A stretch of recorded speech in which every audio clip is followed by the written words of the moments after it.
Bonjour, bonsoir à vous tous. C'est selon d'où vous nous suivez à travers le monde. On est dans le monde en 7, bien évidemment. On va revenir sur quelques principaux sujets de l'actualité qui a marqué la semaine qui est en train de s'achever. Et nous irons du côté du Mali avec cet ultimatum de la CEDEAO à Assimi Goïta. Est-ce qu'il va s'y plier? Nous sommes dans l'affaire des 46 militaires ivoiriens. On ira aussi du côté de la Guinée équatoriale. Le président Théodoro Obiang Deba Bazogo a prêté serment pour un 6e mandat consécutif à la tête de l'État. On parlera ensuite en deuxième partie du sport, bien évidemment, le mondial Qatar 2022. Le Sénégal est déjà sorti, le Mali et le Maroc va affronter dans quelques heures le Portugal. Et puis nous parlerons ensuite du Togo avec la manifestation du Front citoyen Togo debout. Le ministre Padoa, le préfet du Golfe dit non. Et pour évoquer ces sujets sur le plateau, mes trois invités, Georges Géraud, acteur politique du Cercle des leaders émergents, également l'adjoint au maire de la commune Cloto 2. Bonsoir Georges. Bonsoir Samuel, bonsoir Horus et Mayaba. Je pense que ça fait 2 jours, donc je suis content d'être sur le plateau de Niwa TV pour encore parler de l'Afrique et du Togo. Merci beaucoup. Horus, donc Covid, ça ne fait pas 2 jours, mais plusieurs mois qu'on ne s'est pas vu. Bonsoir Horus. Bonsoir mon frère, ça fait vraiment oui. plaisir de te revoir aussi. Et de revoir comme il est Georges, oui. ça fait un moment que je les ai plus. Exactement. C'est un plaisir. Merci, vous êtes activiste panafricain et comme Mayaba également, hein, plusieurs mois oui. sans se voir. Vraiment, c'est le même ressenti hein, Ouais. que les autres. Je crois que ça fait un bon moment, on s'est retrouvés. Et Samuel, vraiment, tu m'as manqué. Oui. On s'est manqué, on a manqué Mutuellement, à tous oui. les auditeurs et enfin tous les téléspectateurs. Je crois que le plaisir est partagé. Bon, c'est la vie. Et comme on dit chez nous, il n'y a que les montagnes qui ne se recroisent Tout pas. à fait. Vous êtes directeur de publication du Symposium et président de l'AJO7, c'est Ouais. l'association des journalistes. et citoyens engagés pour la lutte contre l'extrémisme violent et le terrorisme. Parce que c'est un sujet aujourd'hui d'actualité Tout et il à fait. faut que chacun, on soit unis pour engager ce combat-là. Oui, effectivement, parce que même après cette création, nous avons organisé des activités dans le même sens, sur les mêmes thématiques. Et également, nous avons assisté ou participé à des colloques sur la thématique également. Je crois qu'aujourd'hui, il est important qu'on en parle. Et pour en parler, il faut forcément que les journalistes aient les b.a.-ba de ce qu'il faut donner comme information en temps de crise, en temps de crise sécuritaire. Donc, je crois que c'est ça qui est important, c'est ce qui nous motive aujourd'hui et ce qu'il faut donner comme information en temps de crise. Il faut le partager avec la population. En tout cas, félicitations pour cette initiative citoyenne. Alors, on va tout de suite du côté du Mali. Le dimanche dernier, les chefs d'État et de gouvernement de la communauté économique des États de l'Afrique de l'Ouest s'étaient réunis à Accra, au Ghana, pour discuter de plusieurs sujets dans le Mali. L'affaire des 46 militaires était bien évidemment sur la table. Au final, la CEDEAO envoie un ultimatum au Mali pour libérer les 46 militaires avant janvier 2023. Quelle va être la position du Mali? En tout cas, le Togo, à nouveau, a encore été sollicité pour jouer les médiateurs. Le ministre togolais des Affaires étrangères, le professeur Robert Doucet, a fait une visite éclair au niveau du Mali pour évoquer le sujet avec le colonel Assimi Goïta. Rien n'a filtré de leurs entretiens, mais ce qu'on sait, Georges Géraud, c'est que la CEDEAO se préoccupe du sort des 46 militaires ivoiriens qui sont en détention depuis un peu plus de 4 mois maintenant. Oui, exactement. Comme un papa doit se préoccuper de la situation de chaque enfant de la maison, je pense que c'est le rôle que joue la CEDEAO aujourd'hui par rapport à la situation des soldats ivoiriens détenus au Mali. Et je pense que les chefs d'État, quand ils se sont réunis à Abuja, l'autre fois, devraient forcément discuter en long, en large pour voir les tenants, les aboutissants, voir comment est-ce qu'il faut forcément décanter la situation pour que ces soldats soient libérés ou ces détenus ou que d'autres l'appellent les terroristes ou bien les déstabilisateurs soient finalement libérés et qu'il y a la paix, la concordance, bien la réconciliation, la conciliation entre la Côte d'Ivoire et le Mali. Je pense que c'est sur ça que les chefs d'État ont véritablement discuté et ont quand même choisi le Togo comme étant le pays ou bien le chef de l'État togolais qui est déjà choisi comme médiateur pour pouvoir discuter de la libération et l'obtenir selon les indications de la CEDEAO. Reste à savoir si à cette discussion, on a pu associer un certain nombre de paramètres, surtout ce qui véritablement ne permettait pas aux autorités maliennes de les libérer, ou soit est-ce qu'ils ont quand même associé en quelque sorte indirectement les autorités pour avoir au moins leur avis sur leur ultimatum entre guillemets, parce qu'ils ont donné un délai de 1er janvier et pour que le Mali libère. Et après ça, s'ils ne libéraient pas, qu'est-ce qui va se passer? Ils ont pris des sanctions, des menaces de sanctions. C'est vrai que la menace de sanctions n'a pas été dit officiellement. C'est un diplomate qui l'a dit sous couvert d'anonymat. Exactement. S'il a pu participer à la réunion, ça veut dire que même sous l'anonymat, il a révélé ce qui va se passer. Et bon, je pense que la voie diplomatique, telle que le Togo le fait est plus indiqué dans cette situation. Le fait de lancer des mots, le fait de est-ce que ça ne va pas quand même plutôt aggraver la situation et rendre l'autre côté, c'est-à-dire le Mali, plus réticent sur un certain nombre de choses. Je pense que la situation de ces soldats-là a été jugée.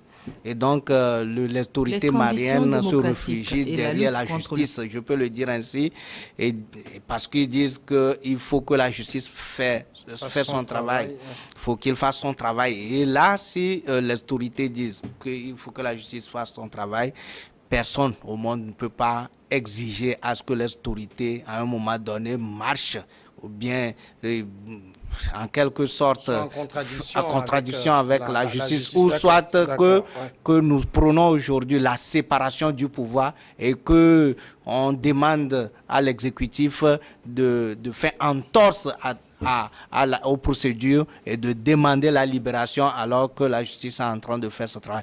Donc un certain nombre de choses pour dire tout simplement que c'est bon le travail que la CEDEAO, son rôle qu'il joue, mais est-ce qu'il ne faut pas considérer un certain nombre de choses pour savoir comment est-ce qu'il faut demander la libération pour que ça ne porte pas à croire que c'est une injonction. Vous avez bien fait de me corriger, de le rappeler. C'est un sommet qui s'est tenu à Abuja au Nigeria et non à Accra au Ghana, comme je l'ai dit tout à l'heure, par erreur. On va écouter quelques experts de la CEDEAO sur le sujet et on continue avec les discussions. The leaders have also expressed concern over the continued. Les dirigeants ont exprimé leurs préoccupations concernant la détention continue de 46 soldats ivoiriens au Mali et appellent les autorités maliennes à libérer les soldats au plus tard le 1er janvier 2023. Nous continuerons à dialoguer avec les autorités maliennes pour obtenir la libération immédiate des 46 soldats détenus au Mali. Au cas où les soldats ne seraient pas libérés rapidement, les dirigeants se réservent le droit et ils ont pris la décision de prendre certaines mesures. Reserve the right and they have taken the decision to take certain measures. Alors, les dirigeants se réservent le droit de prendre certaines mesures. Il n'a pas employé le terme sanction comme Imayaba, mais on comprend tout de suite que du côté de la CEDEAO, on veut continuer les discussions, mais il y a d'autres cartes sur la table qui vont se jouer. Oui, bon, en fait, ce problème, je crois qu'il y a un vice de procédure. Et si vous faites un peu le parcours des événements qui ont conduit à l'arrestation de ces 46, enfin ces 49 dans un premier temps, revenu 46, 3 étant libérés, vous allez constater que c'est une affaire purement, c'est-à-dire que quand on vous accuse d'un fait que vous ne connaissez pas, ça s'est passé dans les autres pays, où on vous dit que attentat, c'est-à-dire que atteinte à la sûreté de l'État, c'est la justice qui se saisit du dossier en fait. Bon, ici, si on veut le régler de façon diplomatique, comme ils l'ont souhaité, je crois que c'est une bonne manière. Cette manière, il y a d'ailleurs même le numéro 1 togolais, notre président, le président Faure, qui a été désigné pour mener la conciliation, enfin, pour mener, comment l'appelle-t-on, pour mener la médiation. Oui. Et jusque-là, il n'y a pas encore, nous n'avons pas encore cette médiation n'a pas été conclue, puisque lors du dernier, enfin, l'avant-dernier sommet à Accra, pas Accra, oui, je crois à Accra, il y avait même des ultimatums qui ont été donnés pour dire que non, c'est comme ça. C'est comme on méconnaît les efforts du président togolais à qui on a mandaté de mener la médiation. Lui-même, il est membre de la CEDEAO, il va aux réunions, donc c'est à lui de dire les efforts qu'il fait. Justement, nous, on ne fait que faire une analyse. C'est pourquoi je dis, si ça se passe comme ça et qu'à un moment donné, vous n'attendez pas les conclusions de cette médiation, que vous brandissez peut-être des menaces, ça, on appelle ça menace. Aujourd'hui, on dit une accusation qui est là et qu'il faut aller chercher les tenants et les aboutissants. Il faut comprendre finalement le fond du dossier. C'est la justice qui fait le boulot. Maintenant, si vous voulez régler ça de façon diplomatique, c'est bien. C'est ce même qui est préconisé. Maintenant, ce n'est pas lors des sommets des chefs d'État que ça doit être inscrit à l'ordre du jour comme quoi une libération immédiate.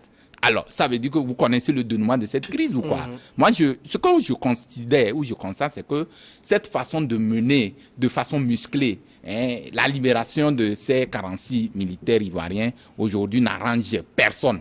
Parce que, dans un premier temps, l'État ivoirien avait quand même dit qu'il y avait des erreurs. C'est des erreurs parce que il y a des procédures qui ont manqué à ce qui est arrivé. Donc, ça veut dire qu'une faute avouée à moitié pardonnée, en fait. Donc, c'est là, en fait, je dis, l'État malien, en détenant les 46 militaires aujourd'hui, qui n'ont pas encore les preuves matérielles de leur accusation, parce que qui doit donner les preuves de ce qui a été annoncé comme comme chef d'accusation?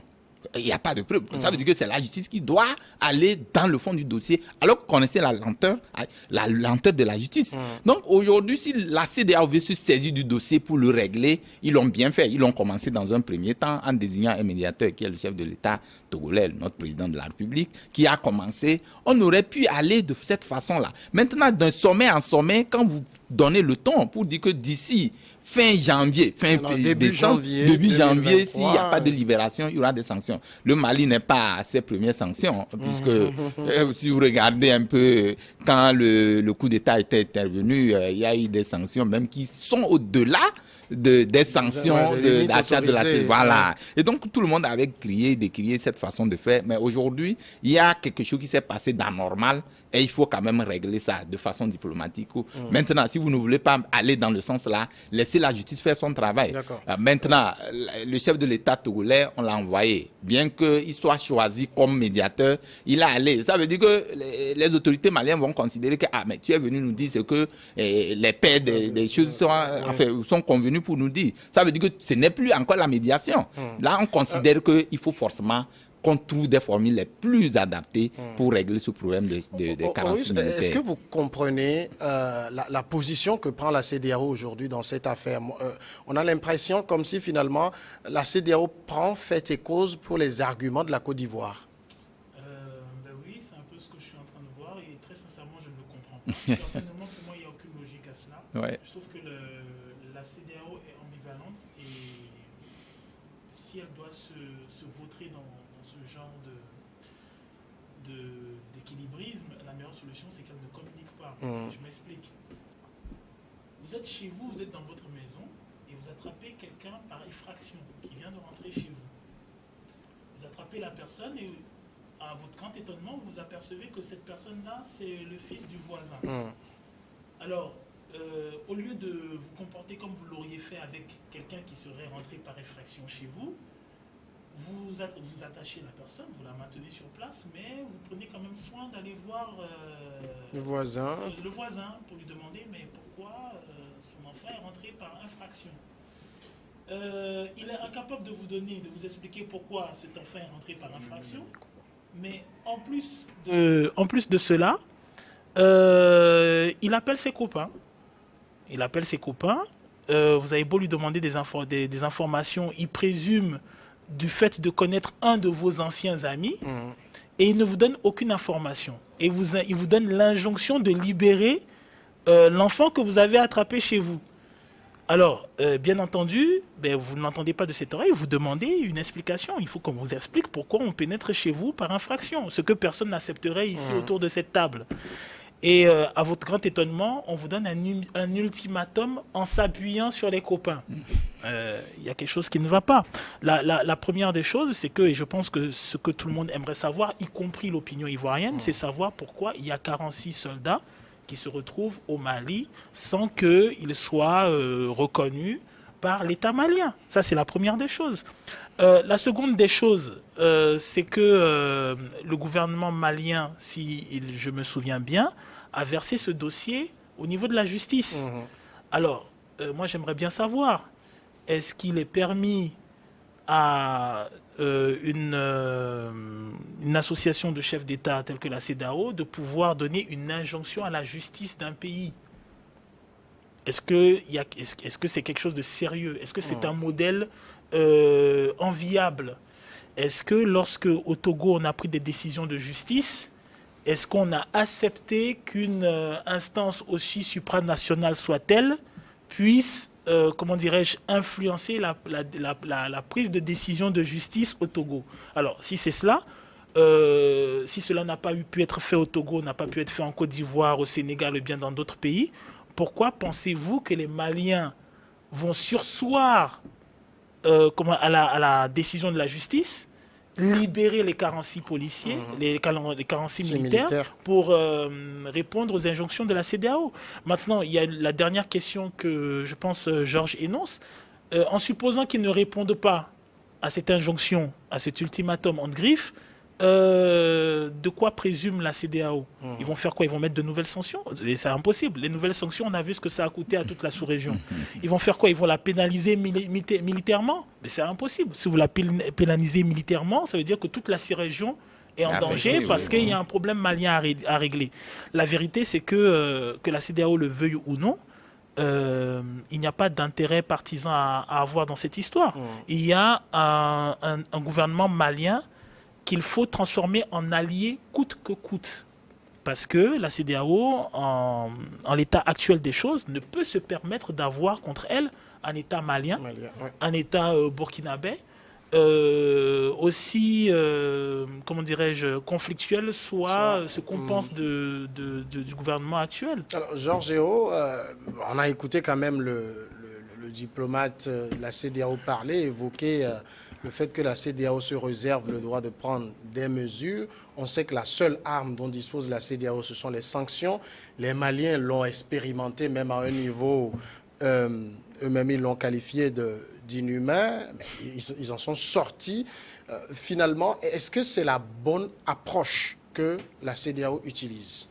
Je pense que je veux parler de la CEDEAO, mais je vais un peu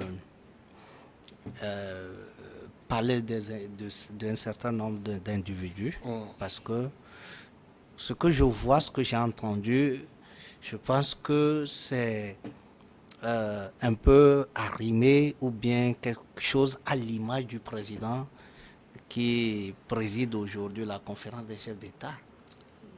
Le président de la commission, le président de la commission est copie conforme du président des chefs de la conférence des chefs d'État. Je veux parler du président guinéen. Parce que Guinée-Bissau.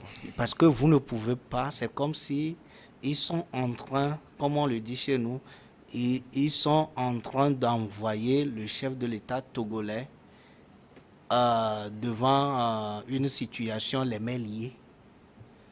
Vous avez quelqu'un que vous devez envoyer.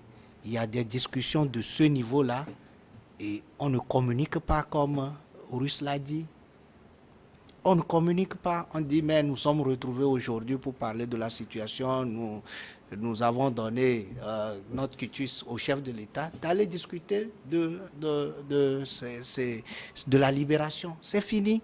Parce que si vous avez déjà annoncé des sanctions, hein, des menaces de sanctions, vous avez déjà annoncé, c'est-à-dire que c'est des mesures qui vont être prises au cas où les gens ne respectaient pas.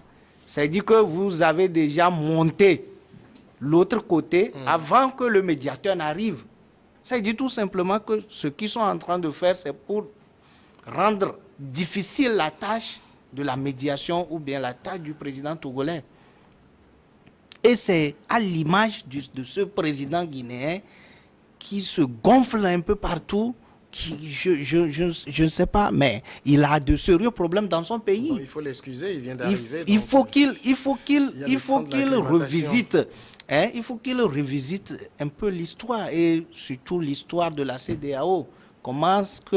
Quel est l'objectif sur lequel les chefs d'État ont fondé ou ont créé la CEDEAO?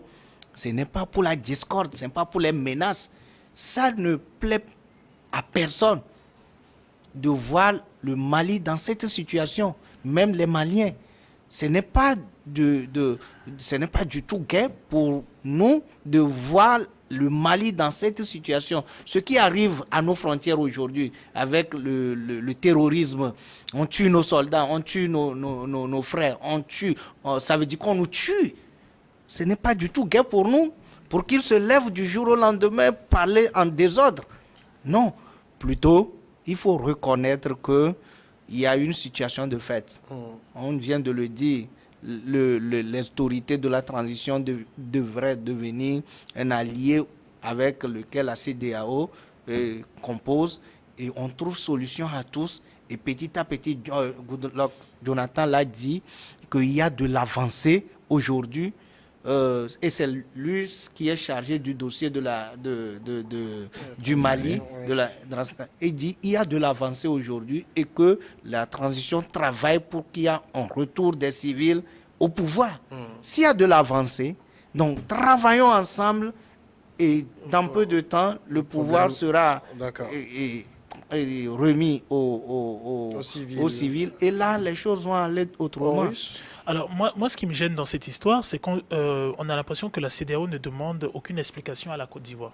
Et c'est étonnant. C'est-à-dire, quelqu'un vient et gifle une autre personne. Et on s'acharne sur la personne qui a été giflée, mais on ne demande pas à celui qui a commis l'acte pourquoi il l'a commis. Étonnamment, dans toute cette histoire, la personne qui est la moins, disons, je ne vais pas dire la moins attaquée, mais la moins énoncée, c'est la Côte d'Ivoire. Jusqu'à présent, on est incapable d'expliquer qu'est-ce que faisaient ces militaires chez eux. Alors que ce qui est étonnant, c'est qu'aucun des pays de l'Union africaine n'accepterait une troupe chez elle. La preuve, on voit le conflit qu'il y a entre le Congo et le Rwanda, où les Congolais sont fâchés parce qu'il y a des Rwandais chez eux.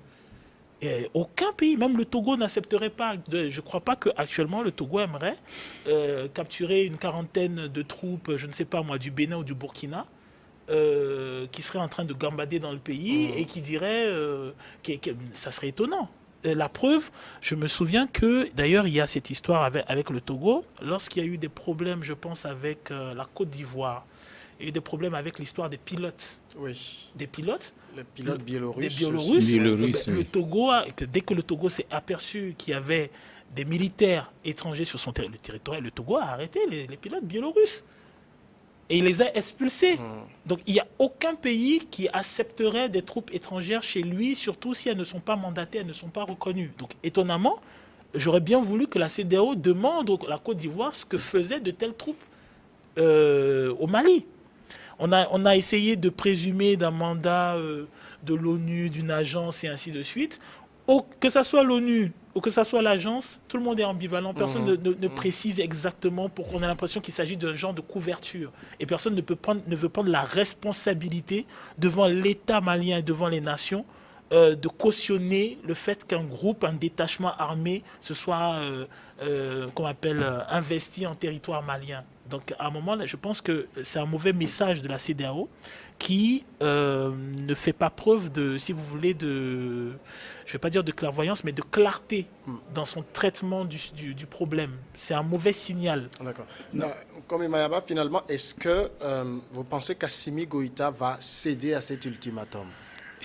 Ce serait, enfin, à mon avis, céder dans un sens ou dans un autre, je ne vois pas. Parce que si on dit le Mali est un État souverain, comme nous l'avons évoqué ici, et qu'il a en charge un dossier d'État, un dossier qui concerne l'État malien, je ne pense pas que c'est les injonctions de la CEDEAO qui va le faire plier. Où est maintenant la souveraineté de ce pays? C'est aussi ça la question. Aujourd'hui, vous allez même constater que même le déplacement qu'a effectué le Togo, le ministre des Affaires étrangères n'a rien donné comme résultat, puisque c'est le silence qui est régné, on ne sait pas ce qui va advenir.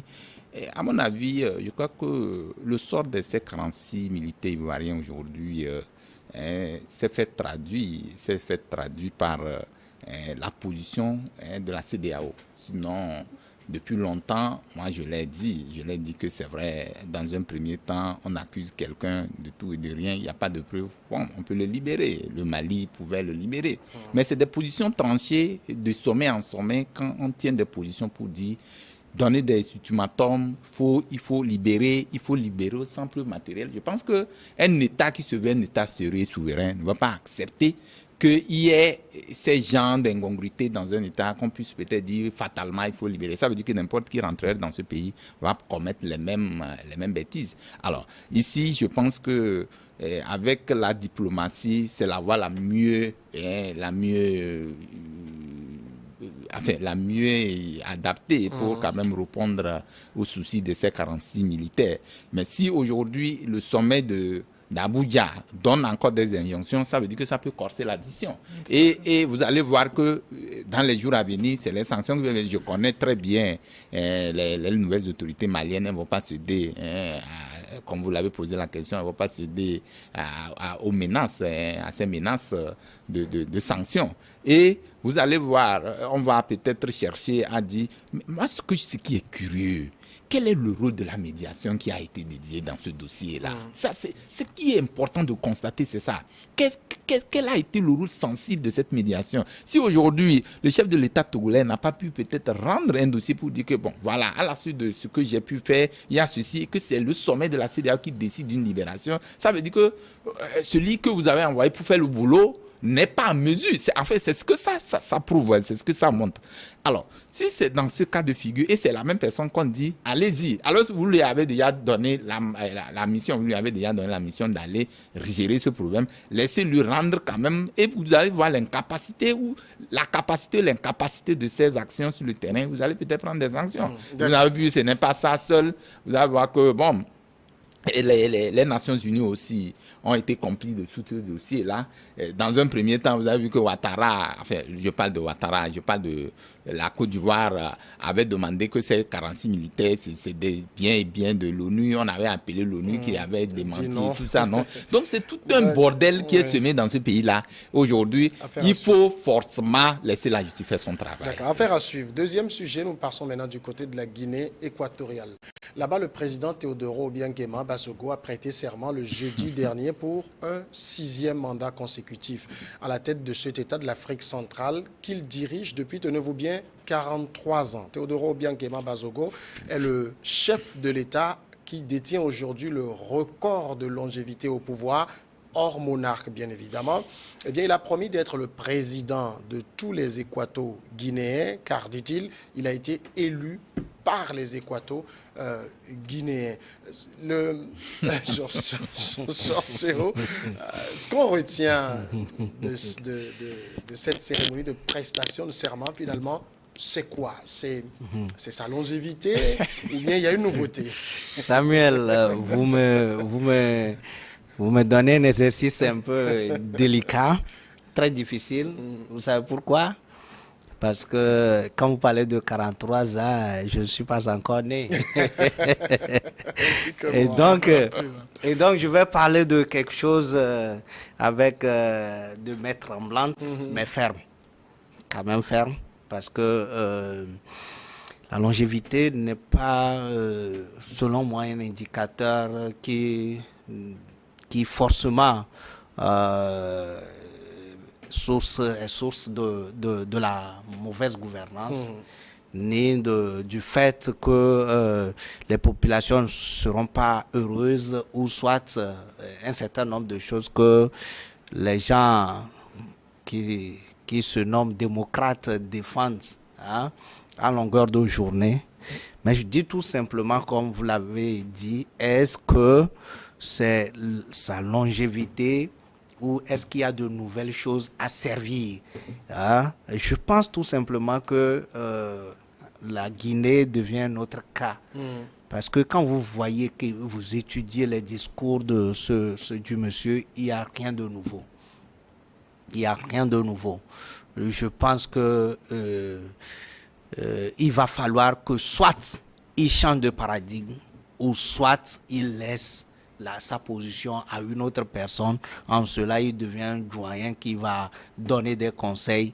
Et je pense que c'est mieux. Parce que à cet âge, à son âge, il y a un certain nombre de choses qu'il n'arrivait plus à faire comme avant. Aujourd'hui, quand vous prenez la Guinée équatoriale, c'est un pays très riche, surtout en pétrole. Mais l'inflation dans ce pays, la vie dans ce pays est très chère.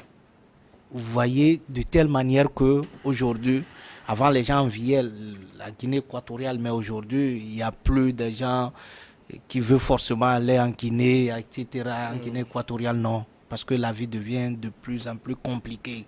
Et son âge et sa gouvernance comptent énormément. Donc je pense qu'aujourd'hui, je peux dire tout simplement que, hormis ce que les gens disent, il faut que franchement, qu'ils puissent servir autre chose s'ils veulent réellement être dans le cœur, comme il a dit. Il est élu par les Équato-Guinéens. Mais s'il veut vraiment être dans le cœur de ces Équato-Guinéens, il faut vraiment qu'ils puissent changer de paradigme. Il faut qu'ils puissent lutter contre la corruption, parce que vous voyez son enfant qui dilapide des millions, des milliards et qui se fait arrêter, humilié en Europe, etc. C'est des choses vraiment qu'il doit faire face et arrêter un certain nombre de pagailles au niveau de l'appareil de l'État et vraiment régner et faire vivre son pays et la population. Horus, je le disais, je me posais la question, qu'est-ce qu'il y a de nouveau à dire sur ce pays? 6e mandat donc pour Teodoro, il a 80 ans. Je ne sais pas si ça aussi ça mérite qu'on en parle, parce que en tout cas il faut le dire, le président Biden est plus âgé que lui. Mais surtout, le score, plus de 94% des Équato-Guinéens lui font confiance. On est dans la comédie, il faut le dire. Hein. Je pense que voilà, il n'y a pas de gars à prendre. On est dans la comédie. 80. Alors tout à l'heure tu parlais de M. Biden. M. Biden aussi, voilà, je pense que c'est un exemple de choses aussi à ne pas faire. C'est un contre-exemple démocratique, je trouve. Pour le cas d'Obiang Nguema, c'est tout l'exemple de choses que je pense les peuples veulent résolument quitter, parce qu'il s'agit de scores de l'époque des partis uniques. Il s'agit vraiment de l'époque des partis uniques, quoi. C'est vraiment, il y a aucune, à mon sens, il y a aucune avancée en termes de démocratisation dans ce pays. Mais maintenant, est-ce forcément sa faute? Parce qu'il y avait face à lui 2 candidats, c'est vrai. Il y a un seul parti d'opposition qui a concouru, qui est le seul parti d'ailleurs qui est autorisé en Guinée. Et puis le deuxième, c'est un candidat indépendant, mais qui est un peu plus proche du parti au pouvoir. Oui. Bon, finalement, si 94% des Guinéens lui font confiance, c'est pas sa faute non plus. Non, c'est organisé pour. C'est comme à l'époque des partis uniques, c'était la même chose. Quand il y avait c'est toujours 95, 99, 98. Il a gardé la même méthode, sauf que il y a ajouté des personnalités qui éventuellement peuvent se porter candidates. Mais on sait que pour le cas de la Guinée équatoriale, la plupart des des opposants, en tout cas les opposants les plus farouches ne sont pas dans le pays. Après, le problème avec la Guinée équatoriale, c'est que c'était un pays qui avait des difficultés économiques et qui après, à la suite, s'est retrouvé à la tête d'un certain nombre de gisements et donc d'un certain nombre d'avoirs. Et Obiang Nguema a fait ce que beaucoup de chefs d'État font, c'est qu'il a été très large dans le partage, très large dans le partage. Donc voilà, mettons que si vous voulez, il est de l'époque de ce qu'on appelait l'État-providence. Oui.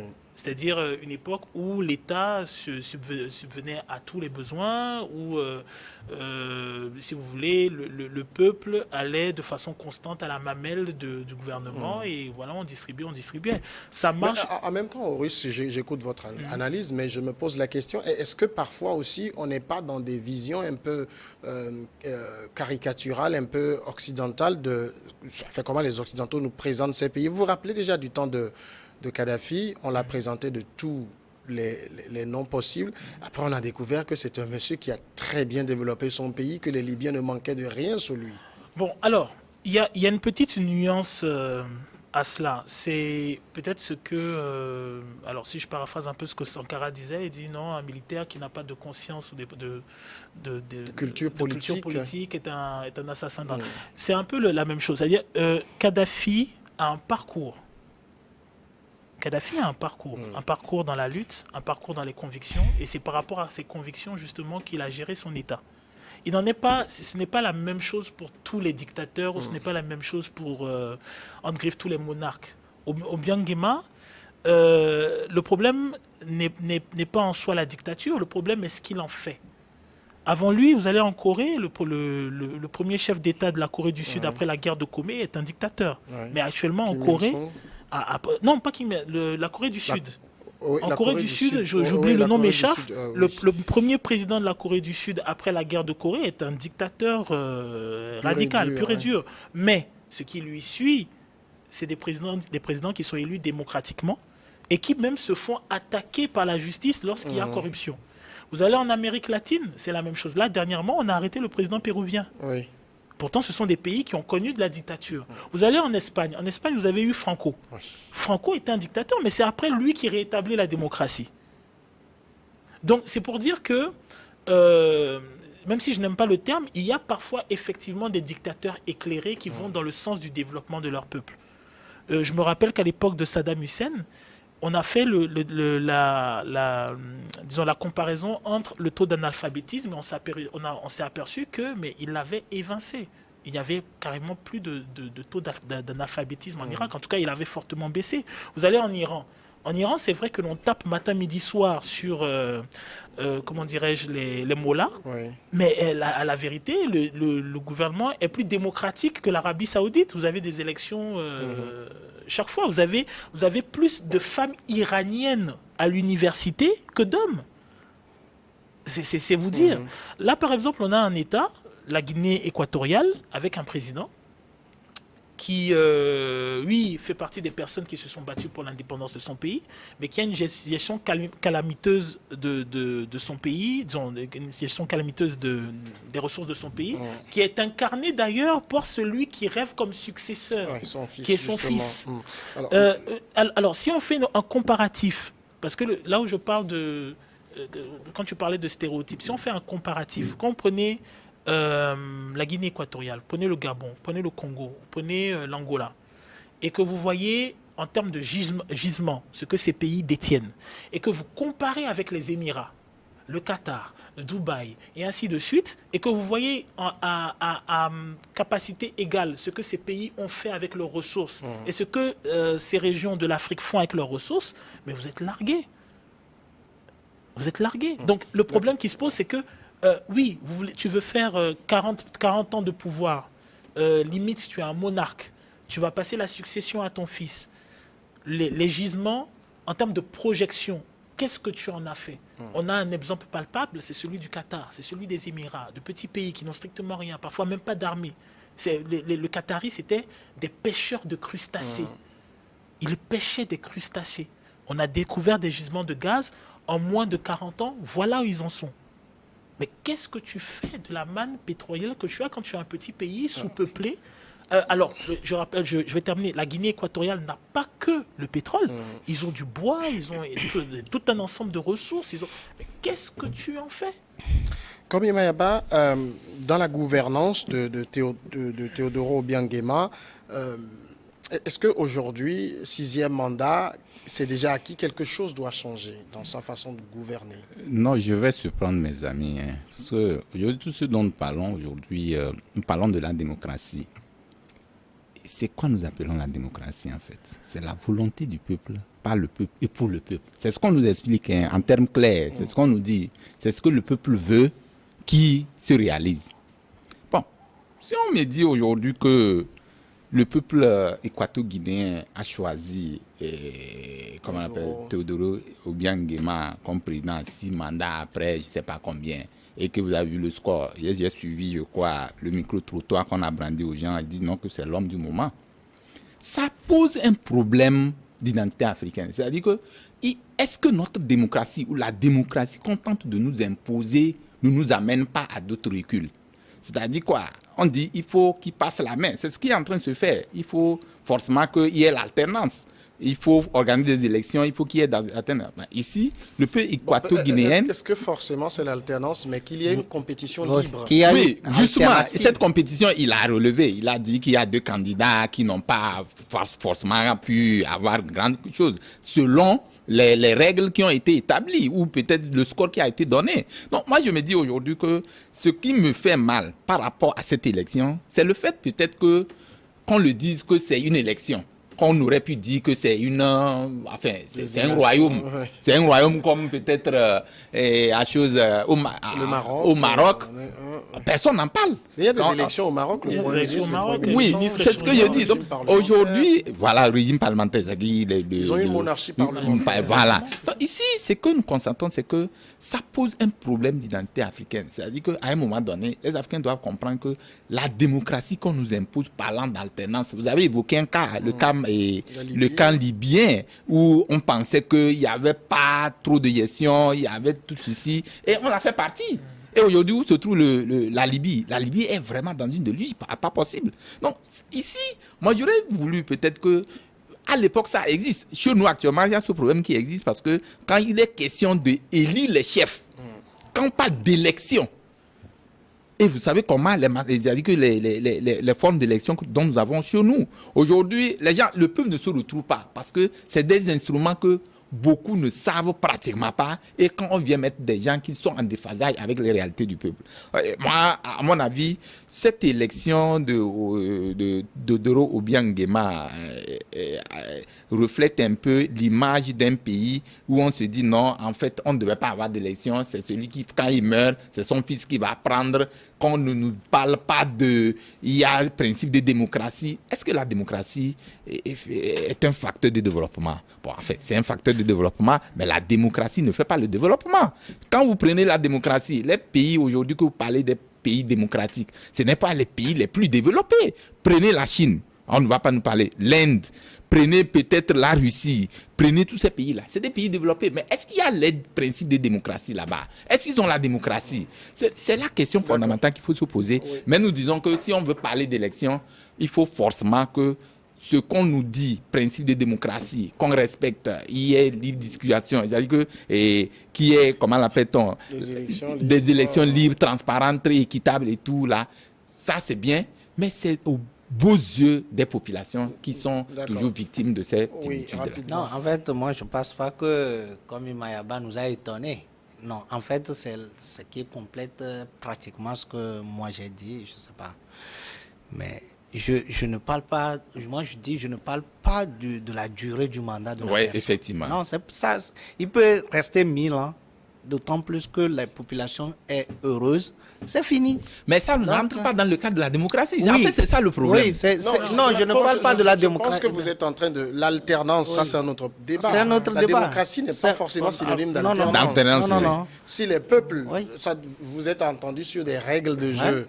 Et les règles sont unanimement partagées. Les élections, si vous dites vous faites des élections, elles sont libres. Si c'est vous qu'on réélit 1 million de fois, c'est votre problème. C'est pas un problème. Moi, je posais plutôt la question sur le sens de la bonne gouvernance russe, Mayaba. Exactement. Est-ce qu'aujourd'hui, avec ce qu'on a vu pour ces 5 mandats, on peut attendre de lui du nouveau?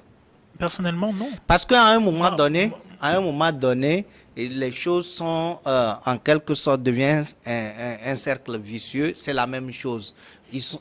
Avec son âge, Bon, il c'est- n'arrive ce pas à que je contrôler un pense- certain nombre de choses. D'accord. Vous voyez, Mais j'avais posé la question Alors, aux Russes. Oui. je Ah, pense d'accord. qu'il y a quelque chose, et je pense que, Bah, comme il le soulève, c'est la question de l'imaginaire de la royauté africaine. Voilà. J'ai vu que souvent, il y a beaucoup d'intervenants qui reviennent en disant, bon, ok, d'accord, bon, grosso modo, la démocratie a échoué. Bon, déjà, ça, je trouve que c'est quelque chose de dangereux parce que, généralement, quand on le dit, on grignote un peu sur la perception de l'alternance. Oui. Et la perception de la liberté de pouvoir critiquer, de demander pourquoi et comment est géré l'État.